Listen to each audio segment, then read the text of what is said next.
Hey everyone, I'm Chelsea Tornetto with At Home Author. Sometimes sitting down and actually starting to write your first picture book is the hardest part of the whole process. Fear of the unknown can sometimes make us freeze and just not move forward. You're worried you're going to forget something or do something wrong. There is a lot to learn when it comes to writing picture books, and I often tell people it's a lot harder than it looks. If you're just getting started writing your first picture book draft, I'm going to try to take a few things off your plate. Today we're going to talk about 5 things that you really don't need to worry about before you start writing. Number 1 is the format that you write in. I have so many new authors who they're so nervous about just like how to type it or where to type it or what font size they should use, or do you do double spacing, or how do you set it up? And none of that matters. You can literally type it in notes on your phone. You can handwrite it in a notebook on the back of a receipt. It really doesn't matter. Don't stress about what it looks like on the page. Now, when you get to a point where you're ready to submit a manuscript to an agent or a publisher, then there are definitely some conventions that we need to follow. But everything at this point can be edited. So don't worry about it. Just start writing. The second thing you really don't need to worry about is pagination. Pagination is the process of inserting page breaks into your picture book manuscript. One of the first things that you might learn when you're researching how to write a picture book is that the typical picture book is about 32 pages. Well, when new authors learn that, they immediately start to mentally divide their story into 32 pages. Sometimes they'll even do it as they write, like page 1, and then they'll write page 1, page 2, and then they'll write page 2. I've even seen writers take the number of sentences in their manuscript and divide it by 32 to see how many sentences should be on each page.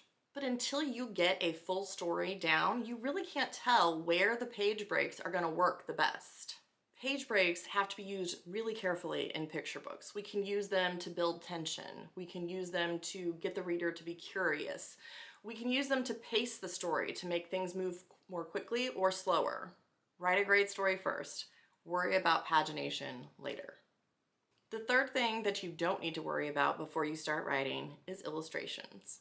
I know this feels weird because picture books are picture books, and so much of the story can be shown in the illustrations.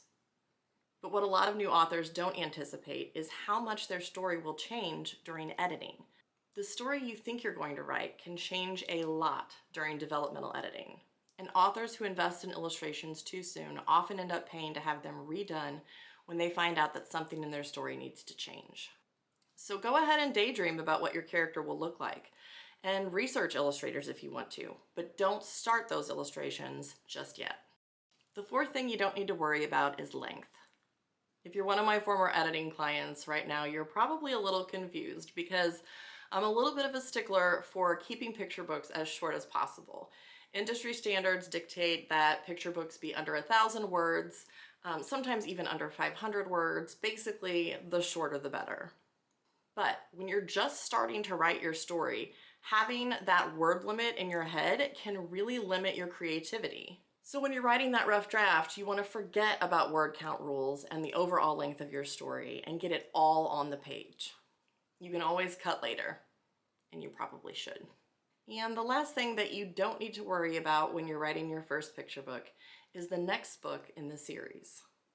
A lot of new authors have an idea for a picture book and they envision it as part of a series. We all have our favorites from childhood, whether it be Frog and Toad or Fancy Nancy or whatever.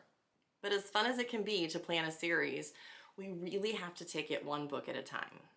Authors that are writing a story that they anticipate being part of a series have a tendency to sort of give the first book a pass on certain things that they wouldn't if it was a standalone.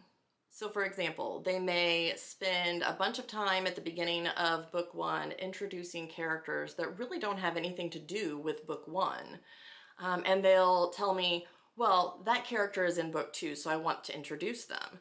But the reader isn't in book 2, they're in book 1, and so you want to keep it as engaging as possible. And if introducing all those characters up front isn't really part of this story, then it shouldn't be in book 1.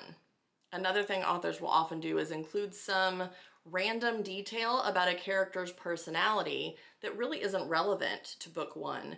And when I ask them why, they'll say, well, that comes up in book two and I want to reference it. But again, if the reader isn't reading book two, they don't need that information and it's really just a distraction. So in order to make sure that book one is the best that it can be, you really need to put aside all of your thoughts of a series going forward and just write a great book one.